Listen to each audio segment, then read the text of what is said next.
one of the great scenes in all of college football. A crowd that is proactive. You better pack your poise and your toughness and your resilience, because this crowd was able to disrupt opposing offenses. This is the best student section in the country by far. Blizzard of football fandom roaring here. This crowd's getting into it, and as a quarterback and an offensive line, makes communication difficult. 109,000 people just keep getting louder and louder.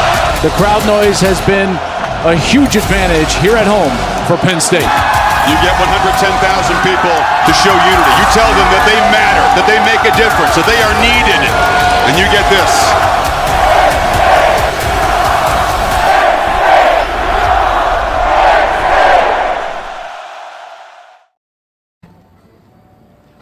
We've been spoiled here in Happy Valley recently with great weather, a very warm Wednesday night as we welcome you into the Unrivaled weekly preview show ahead of week number 2, the 7th-ranked Nittany Lions at 1-0, taking on Delaware 1-0 inside Beaver Stadium at 12 noon coming up on Saturday. What a great way to start the season, a 38-15 win on Saturday night in front of the fourth largest crowd in Beaver Stadium history. Brian Tripp, delighted to be with you here tonight ahead of Penn State and Delaware for our weekly preview show. Head coach James Franklin coming up in just a moment. We'll also be joined here on set tonight by Jalen Reed and Harrison Wallace, and we'll take a look at what else is going on in Penn State athletics. But as you can see, your matchup there, 7th-ranked Penn State taking on the University of Delaware Blue Hens, noon on Peacock on Saturday from Beaver Stadium. Delaware ranked 19th nationally in the FCS polls, and despite their proximity to Penn State, the first ever meeting between the two teams, between Penn State and Delaware. Delaware had 599 yards in its opening win.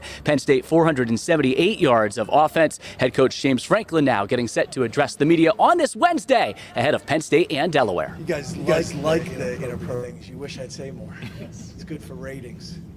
What we got? James Malik McClain made his Penn State debut last weekend, scored a touchdown. What did he do from the time he stepped foot on campus to last Saturday to earn that playing time? You know, he's been a really nice addition. Physically, he's been a really nice addition culturally. He got here a few days late after the semester started. It was like a scramble. He did extremely well academically, continues to do well academically. He's always got a huge smile on his face. He's helping on special teams. He's helping on offense. We recruited him out of high school, so there was already that relationship. We had a really good relationship with his high school coach as well. He's been awesome. He's one of the more popular guys on the team. Everybody likes him. He's just been a really good fit for our program, and we're glad we got him. Originally out of IMG, him and K-Tron. So, we're fortunate. KJ Hamler, we've gotten some good guys out of there. James, you mentioned the conversation yesterday about him not getting any targets, but his work in the run game, did you see an improvement from him there, and did that weight he put on the offense, did that pay off?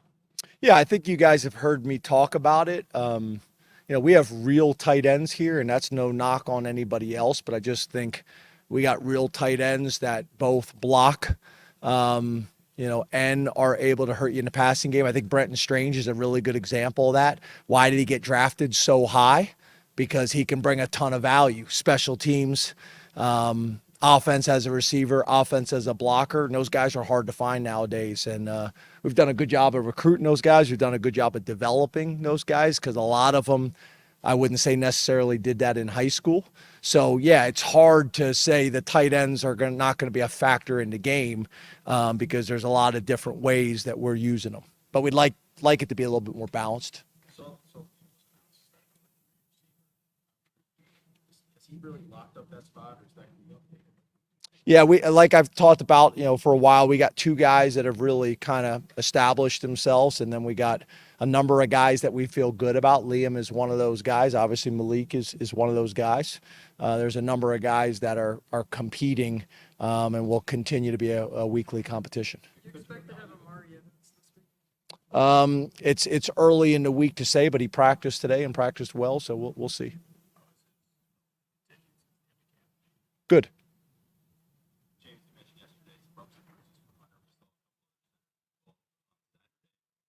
Where the center depth is right now with him coming back after last year. Yeah, Ruli's been really good for us. We've been pleased with him. He's a hard worker. He continues to get bigger and stronger. Obviously, Nick is a guy that almost became a captain, is so well respected kind of within our program. But we do got some bumps and bruises, and we do got some guys that are fighting through. There's some there's some flus going through or some sickness going through campus that we're dealing with a little bit right now. But good. I think Venga's another guy that's played center for us and can do it as well. I wouldn't say he's a traditional center at 350 pounds, but he's got the ability to do it. Can you comment at all on Abdul's situation and his status? Yeah, we don't talk about those things publicly. Obviously, it's being handled and dealt with internally. This is new to you guys. It's not new to us, as you can imagine. You proactively mentioned K-Tron before your press conference the other day, and I'm just wondering what is kind of behind that. Do you think maybe he's not getting some of the visibility that maybe he should, or because typically when you say that kind of stuff, there's a reason behind it? Yeah, I think in general, I just think there's guys on our team that our coaching staff has a ton of respect for, and when we talk to football people, Coach Groh came here this summer and spent a couple days with us, and he raved about K-Tron and guys like K-Tron within our program. When we talked to the NFL scouts, I hope from our fan base and from our media that he's appreciated externally the way he is internally by his teammates and the coaching staff. James, new quarterbacks probably always get the benefit of new shiny object syndrome early in their career, but I think when you watch Drew, it's hard not to go, okay, I get it. How does that feeling sort of reverberate through a football building when you've got a guy that makes a debut like that, and how do you manage short-term and long-term expectations for a guy like that? Yeah, I think you guys have gotten a chance to see him last year and then a little bit in practice. So you're getting to see him kind of more extensively now and forming your opinions. We've kind of felt this way for a while, that he had a chance to play really well for us and be the type of quarterback that people would be excited about, that his teammates would believe in, and really that room as a whole. I think you guys also got a chance to see it's going to look different, but that Bo has a chance to be a really talented quarterback as well for us. So, I think it's good. It's needed. And the thing that's promising to me is there's some guys that are super talented, but they don't work like that. They don't live it the way he does. So, to me, until he continues to do it game after game and stack days, it's still somewhat unproven. But it gives me comfort as the head coach with an offensive background to watch him and his habits and how he approaches it to feel like he's got a chance to play at a high level on a consistent basis. I showed a film to the team today before coming out, and it was talking about guys like Tom Brady and guys like Michael Jordan and LeBron, who not only had successful careers but did it for 10, 20 plus years, and Tiger Woods, and how hard that is to do. So it's a great message about consistency, and I think that's really what we're all trying to do in college football, is how do you teach young people, college players and college teams, how to practice and play on a consistent level. And that's our challenge right now. We practice good. We practice like a really good football team. Are we practicing yet and displaying the habits and behaviors of a great or elite team? And that's a challenge for me and the coaching staff and the leaders.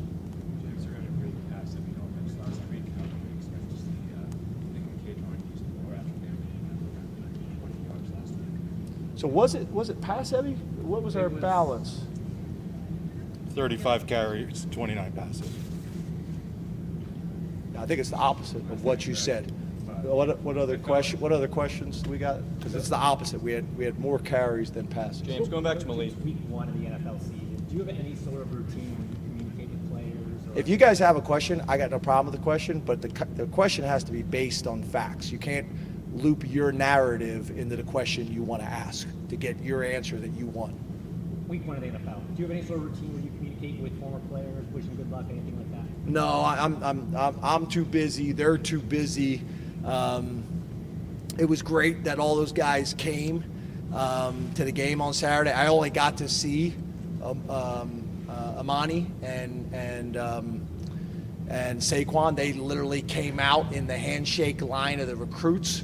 I was like, do I get another few years with you? But usually they'll go to my wife's tailgate, but my wife was under the weather and didn't have her tailgate like she normally does. That's usually how we'll connect with a bunch of those guys. But I don't get to interact with them a little bit. A lot of times I'll get a text, say, hey, I'm coming into town, and then I connect them with who they need to be connected with for tickets and all that kind of stuff. Micah actually spoke to the team Friday night. He didn't get to do his share that most of the veterans get to do before they leave because his third year, the season got canceled, as most of you guys know. So he did his share Friday night before the game, which was really cool to hear our players, his perspective, not just now, but looking back at his career and what he appreciates now and what he sees now that maybe he didn't see at the time. What has JB brought to the line? He's just so physical. He is a physical presence. Tries to finish people. Really is able to get movement. He's powerful. He's 330 pounds. He plays with a nasty disposition and demeanor, which we need. Typically here at Penn State, especially on the offensive line, we've got a bunch of really good kids. And it's hard to find those kids that can flip the switch and turn the nasty streak on when you need them to. James, going back to Malik, you talk about him having an impact culturally. How has he evolved as a leader in that wide receiver room?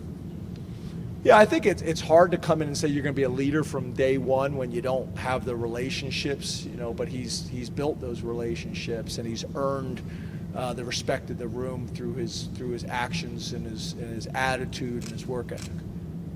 Thanks, guys. Thank you.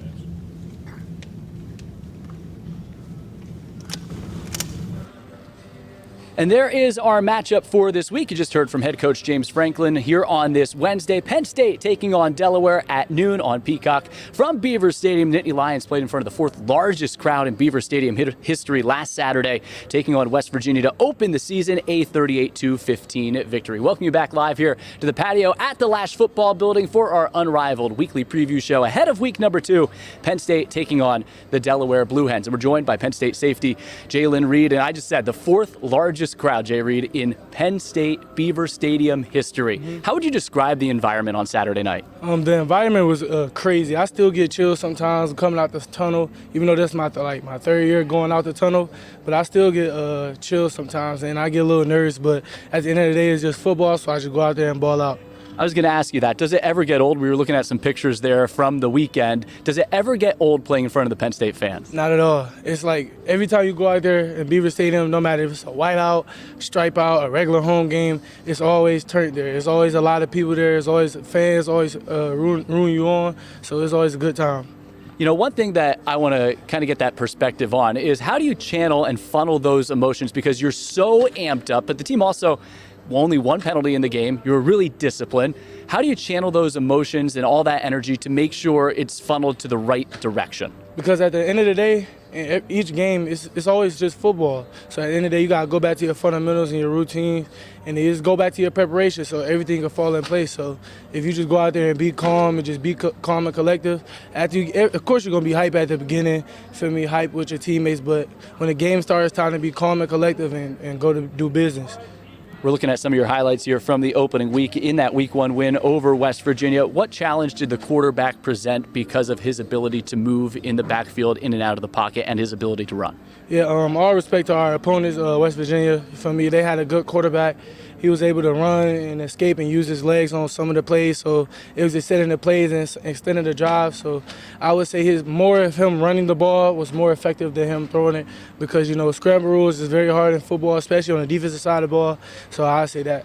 I know your team takes a lot of pride here in practice every single day out at the Lash practice fields in the ability to prepare for the game. And you have two quarterbacks, Bo Perbula and Jackson Smolik, who can emulate that in some ways. How does that help when you're preparing for an opponent that has a quarterback like that? It helps a lot, especially with Bo Perbula. As y'all can see in the game, he runs very hard. He runs like a running back. So in practice like that, we always congratulate and thank Bo for putting in all that effort and making us better each day with the scramble rules and just running around every day at practice. He also could throw the ball, but we know he has a very strong suit of him running, so we shout out Bo and shout out Jackson too. Jackson showed some plays and throughout fall camp, he took I remember it was like a 60-yarder to the house. And of course we was mad, but at the end of the day it helped us get better and it helped us improve in different ways, so we thank both of them for that. One of the things you also do well throughout camp and even here as the season starts, there's some one-on-one work, and that's not necessarily something that a lot of teams do. How does that help you in your preparation and ramp up that competitive spirit? It helps us a lot because Coach Franklin, this is the most competitive environment in college football. Before practice, even today, we had red zone one-on-ones today, and that's just before the practice, everybody watching, everybody looking at you, so it gets you prepared to be in those situations in the game. So when the game time comes, you just go back to your habits and go back to your routine and just treat it like practice. Two more for you here. Number one, what are you doing on a day like today to stay hydrated to make sure your body's ready for Saturday? I mean, it's not that hard. You have to drink a lot of water, and especially today, I could be sweating. I think I'm sweating right now over here, just got to practice, but you stay hydrated. Leanne has a good plan for us each and every day, so shout out Leanne. You always have to make sure you eat a lot, and then, yeah. I'm sweating too, and I'm just hosting the show. I didn't go through a full practice out there, Jay Reed. I'm glad you mentioned Leanne, and this is the last question is going to be about her. She's the team nutritionist. Yeah. She works with you every single day. She was actually mic'd up today at practice. I don't know if you know that, so Leanne you might be Leanne was mic'd up today at practice. It was her birthday last week. But there's so many resources, whether it's her, the medical staff, everyone that plays a part in making sure your bodies are ready for game day. How would you describe the resources available for you here at Penn State and what you're able to do after practice, whether it's jumping in that cold tub right down below us here to make sure you're ready to go when game day comes around? First, I want to give a thanks to all the staff doing the whole building, especially the strength staff, the treatment staff, the athletic training staff, Leanne staff, everybody, because we have a lot of opportunities to get better in not just one way, but multiple ways throughout your career. So, yeah, I say it like that. Jalen, really appreciate it. Secondary is off to a great start this season. Can't wait to see how you build upon it in week number 2 against Delaware. Thanks so much. Sure, thank you. Jalen Reed joining us here on the Unrivaled Weekly Preview Show as you take a live look now. The sun is setting at Beaver Stadium. The greatest show in college sports. It certainly was that over the weekend on Saturday in front of over 110,000 at Beaver Stadium. Penn State taking on Delaware this week as we take a look at the 2023 Penn State football schedule. Nittany Lions, West Virginia in the books. Delaware back at home this Saturday at noon. Then they'll open up Big Ten play on the road against Illinois, Iowa, Northwestern, UMass. Their approach is one game at a time, trying to go 1-0 each and every week. But there you get a look at the home and away opponents for the 2023 Penn State football schedule. Drew Aller, what a great start for him. 21 of 29, 325 yards and 3 touchdown passes in week number 1. His first career start and his first career honor as Big Ten Offensive Player of the Week. And what a great way to start our players to watch for this week's matchup between Penn State and Delaware. We start with the Penn State quarterback, Drew Aller. He's the first Penn State quarterback to throw for at least 300 yards in a season opener since Christian Hackenberg did it in 2014. He completed passes to 9 different receivers. And we're going to watch him right here. There's Keandre Lambert-Smith, the 72-yard touchdown. Here, just the quick out, getting it into the hands of Tyler Warren, using that great blocking from the tight ends. And also Nicholas Singleton involved in that play blocking. Liam Clifford over the middle, and there you see the downfield blocking. Harrison Wallace, Hunter Norzad involved in that block, and the protection that Aller had in the pocket there, getting it out to the sideline to Wallace, who led the team with 7 catches for 72 yards. In week number 1, Penn State used that play action game. Lambert-Smith back to the end zone for his second of 2 touchdowns, a career high 2 touchdowns in that season opener. This time Malik McClain, and he'll wiggle his way and scoot down the sideline, find pay dirt for Penn State. But 9 different receivers on the receiving end from Drew Aller in week number 1. Keandre Lambert-Smith, our second player to watch. Lambert-Smith, you just want to find a way to get the ball into his hands. 4 receptions, 123 yards. As I said, a career high 2 touchdowns. Touchdown receptions of 72 and 12 yards in the opener. He now, by the way, has 3 career touchdowns of 70-plus yards. You can see one of them right there, Lambert Smith finding the end zone. So that's the offensive side of the football. Aller connecting with Lambert Smith time and time again throughout that game. On the defensive side of the ball, our player to watch for Penn State, cornerback Johnny Dixon, 3 tackles, 2 pass breakups in that season opener. We just talked to Jalen Reed, someone else running in that secondary with him, and they're down the sideline. Great PBU for Johnny Dixon in coverage. Nearly came up with the interception. The senior cornerback from Tampa, Florida, began his career at South Carolina, and he makes up a very, very talented Penn State secondary, especially on that outside at cornerback with Kalen King, and they're even getting into the backfield, wreaking some havoc with Abdul Carter in week number 1. Our players to watch for Delaware going into this week 2 matchup, quarterback Ryan O'Connor. It's always been a talented quarterback room. O'Connor has big shoes to fill, but he put up good numbers in week number 1, their win at Stony Brook. He's a 6'3", 194-pound junior quarterback, through 63% completion percentage in week 1, 346 yards. Top target, Jordan Townsend, was quiet last week, but he's coming off a great season, 3rd-team All-League last year, a team best 61 receptions, nearly 700 yards, and 6 times he found the end zone last season. And the defensive back, the graduate student Tyron Herring, 6'2", 200 pounds. He led the team with 8 tackles and had a pick in the week 1 win for the Blue Hens. So that is our Penn State and Delaware players to watch. Now, for you, you're watching the Unrivaled Weekly Preview Show. Kicking off our game week schedule coming up tomorrow is the Penn State Coaches Show featuring James Franklin. It's at the field. It's presented by Pepsi. Then we dive deep into that Saturday game day schedule. The Nittany Lions taking on the Blue Hens. It's a noon kickoff, as you can see. Parking lots open bright and early at 7 a.m. Lots were filled, by the way, by 8, 9 a.m. for that night game last week. One-way traffic pattern goes into effect at 9:30. Team arrivals at 10. Hope to see you out there to greet the Nittany Lions. Tailgate show, Blue Band coming up between 10 and 11, and then on field, the Blue Band pregame show, 11:45 kickoff at noon, and then of course we'll wrap up the day with you for the Unrivaled postgame show, and then also the Penn State Sports Network postgame show. Steve Jones and Jack Ham will have that. Penn State on Big Ten Plus. What else is going on here on campus? A very, very busy week. Awesome fan support, by the way, over the last couple of weeks for our Penn State student athletes. Women's soccer taking on Princeton. That's at tomorrow, 7:30 on Big Ten Plus. Penn State ranks 6th in the country in women's soccer. Field hockey, 11th nationally, taking on Kent State. And that's going to be Friday at 6 o'clock to kick off the Penn State field hockey home schedule. Men's soccer taking on Penn, and that is coming up on Friday at 7 p.m. So that's what's going on elsewhere on campus as Penn State. Again, you can catch all that action on Big Ten Plus. Harrison Wallace has made his way up here. He's going to join us now. He's going to come over onto the set, and then we'll jump back and talk some field hockey. Kaylee Tallman is out at the Penn State Field Hockey Complex today, but there's a live look at Beaver Stadium. No better venue in college sports than that. Absolutely fantastic. And a guy who ran wild out there, 7 catches, 72 yards in week number 1. Number 6, Harrison. Trey Wallace is joining us here on the Unrivaled Weekly Preview Show. I was just talking to Jay Reed up here. What are you doing to stay hydrated on a day like today? Me, I say just drinking right stuff and Gatorade, but like for me, I'm from Alabama, so the heat's not really a problem for me. I love that approach out there. This is nothing. You're telling your teammates from the north, hey guys, we're used to this down in the south. Describe playing inside Beaver Stadium, week number 1. We saw the tremendous environment. I know it never gets old, but how would you describe it for someone who's never had that opportunity to play out there on the field? It's breathtaking.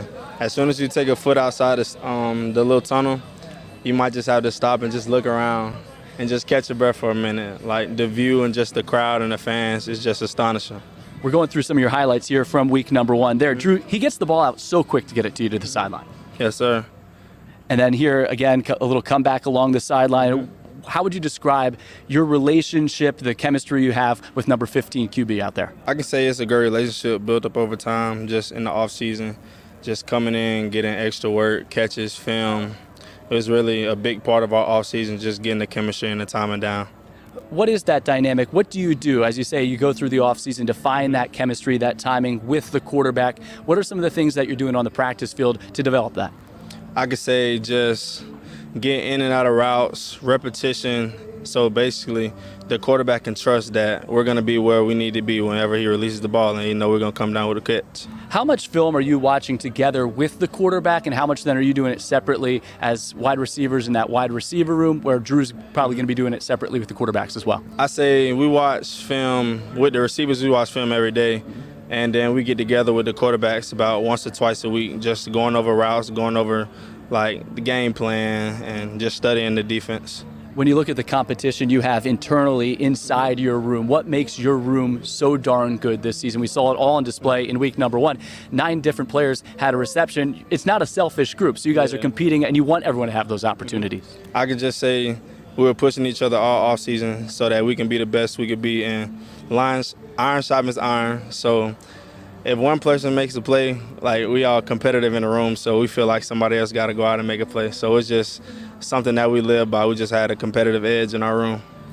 I know week 1, Coach was happy with the performance, but afterwards he told us there are still some things to improve upon, and he was happy about that because then he has some areas to coach you guys up this week. What has been the focus throughout the workouts this week getting ready for Delaware? I could say just finishing our blocks on the perimeter because we left a lot of blocks out there. So that's really been a point of emphasis this past week.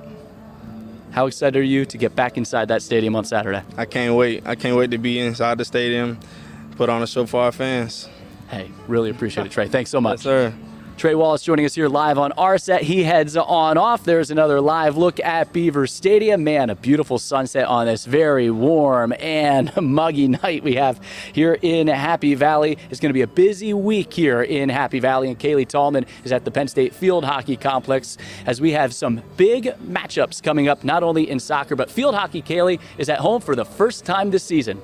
Absolutely, and field hockey is one of the most competitive, successful programs at Penn State, and it was no shocker that they were that way that last season, as well as they were the Big Ten regular season champions, as well as made it to the NCAA semifinals last season, and they will look to build on that again under brand new head coach Lisa Love, who's gotten them off to a great start, 2-2 against some great non-conference opponents. Most recently, they beat Stanford on the road 5-1 with Carly Gannon scoring 2 goals for the Nittany Lions, so she'll definitely be one to watch in the upcoming home opener against Kent State this Friday.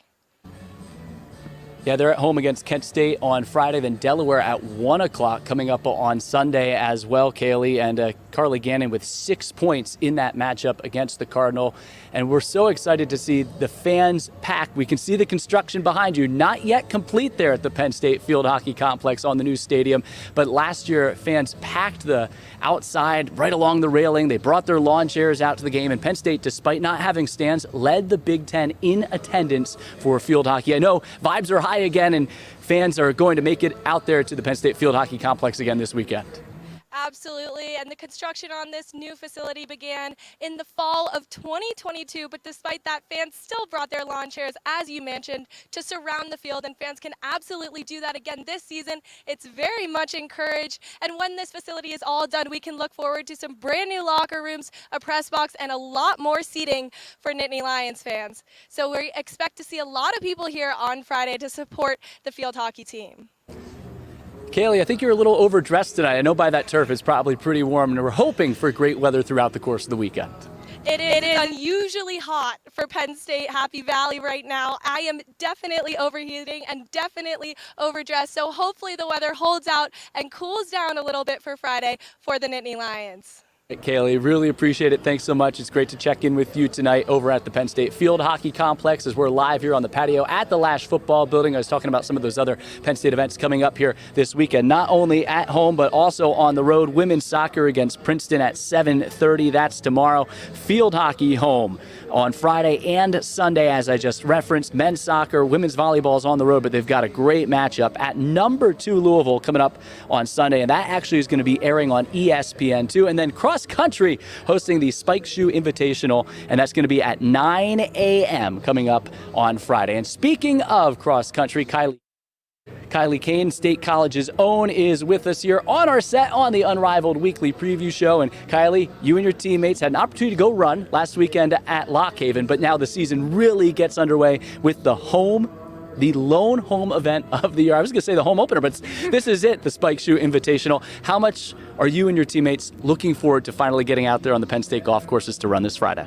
We're really looking forward to it. We love to run on the home course, and I think with this being the only home meet of the year, we're extra amped about it. Good teams coming. We're gonna have a good matchup with Syracuse, so excited to battle them as well as some other teams and individuals. So it'll be a fun day. good teams coming in, but you've got a pretty special team this year as well. What do you like about, especially on the women's side, what do you like about your squad? I think this year we've been doing really well at working together and encouraging each other even more so than usual in workouts, and I think that's going to really translate to races and help us perform better as a team this season. I think we just showed off. You got some new uniforms this year. Yes, we did. They are nice.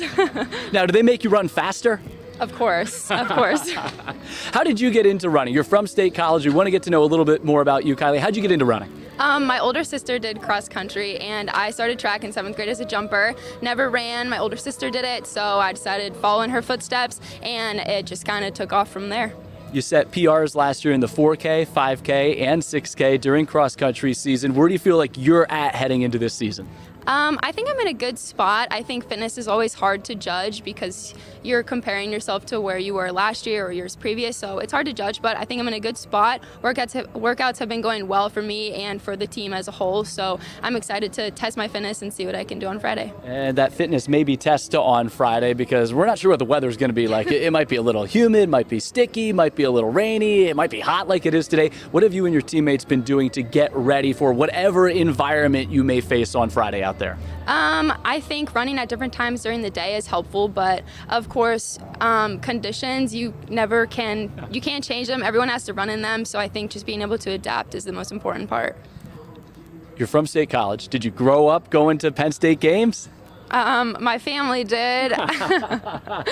I'm not the biggest football fan you'll ever meet, but I'll always support Penn State. What does it mean to be in your hometown and have the opportunity, whether it's going to a football game or wearing the blue and white out there, running for the cross-country team and participating in track and field, to represent not only your hometown right down the road, but also your home university right here in your backyard? It means a lot to me. I think a lot of people from State College grew up loving Penn State, and for me, like, getting to go here and rep it, not only as a student but as an athlete, is super special. Well, we know that you enjoy broadcasting, but not always in front of the camera and on mic. You want to do behind the scenes in television production after your collegiate career is over? Yeah, I'd love to work in media, either on television, in magazines, stuff like that. If I can get in the track and field media world, that would be awesome too, but I like to work with cameras behind and in front of. In my ear, our producer, Ross Woomer, saying, hey, we have something for you. If you're available, we have something for you. Sign me up. There you go, Ross. You heard it right there. Kylie, good luck this weekend. Thanks so much, and good luck again, not only this weekend, but throughout the entire season. Thank you. Kylie Kane joining us from the Penn State cross-country team ahead of the Spike Shoe Invitational coming up this weekend. Here is our game week schedule. Again, Wednesday, the Unrivaled weekly preview show kicking it off here tonight on the Lash Football Building patio. Tomorrow, the Penn State Coaches Show featuring James Franklin, presented by Pepsi at the Field Burger and Tap up in Tofttrees of State College. And our game day schedule on Saturday. As you can see, it is absolutely jam-packed Saturday with our game day schedule. There is your timeline. All leads up to kickoff at noon, and then our post-game coverage, including the Unrivaled post-game show immediately after the game for exclusive coverage of Penn State football. The block party out there on game day. You can see the route that the band's going to be heading on in, where the buses drop off. Need everyone out there being loud and proud for Team Arrival, and so many great events and food. And last week we had the petting zoo out there. Unbelievable. They had the great band last week. There's so many great things going on at the Beaver Stadium block party on Saturday, and that runs from 7 a.m. to noon. We just heard from Kylie Kane from the Penn State cross-country team. Their head coach, John Gondak, will be on the Penn State Coaches Show tomorrow featuring James Franklin. Again, that is coming up tomorrow from Tofttrees and the Field Burger and Tap presented by Pepsi. Students, if you weren't aware last week, you probably are now. You need those wristbands to get into the student section this year. Please keep them on at all times. I thought the student section, the crowd was unbelievable last week. Scan your ticket when entering, you get your wristband, and then follow that right on through past security, and then show your Penn State pride and practice Happy Valley hospitality while you are there in attendance at the game. We also want to recognize Jess Merzick from the Penn State women's volleyball team. Not only was she the Big Ten Player of the Week, she was the AVCA National Player of the Week. Jess reached 1,000 career kills. Penn State went 3-0 over the weekend, and she was racking up the kills in Penn State's 3-0 weekend as they opened up their home slate for Katie Schumacher-Cawley at Rec Hall. So congratulations to Jess, and as we said, the Unrivaled postgame show is coming up Saturday. After the game, we'll have exclusive live coverage, interviews, and a reaction to, hopefully, a Penn State victory over the Blue Hens, looking to go to 1-0 this week and 2-0 on the season when we're back in Beaver Stadium on Saturday. It's a noon kickoff. Being there, again, early. Support the Penn State Nittany Lions as they'll continue their 2023 campaign. Hopefully the weather's just like this on Saturday. Maybe a little bit cooler, but hopefully just like this coming up on Saturday. So we appreciate everyone tuning in. Thanks to all our guests for stopping by here tonight. Great work by our production team, led again by Ross Woomer. I'm Brian Tripp saying so long from the Lash Football Building. You've been watching the Unrivaled weekly game preview show ahead of Penn State and Delaware. We'll talk to you on Saturday from Beaver Stadium. Thanks again for tuning in.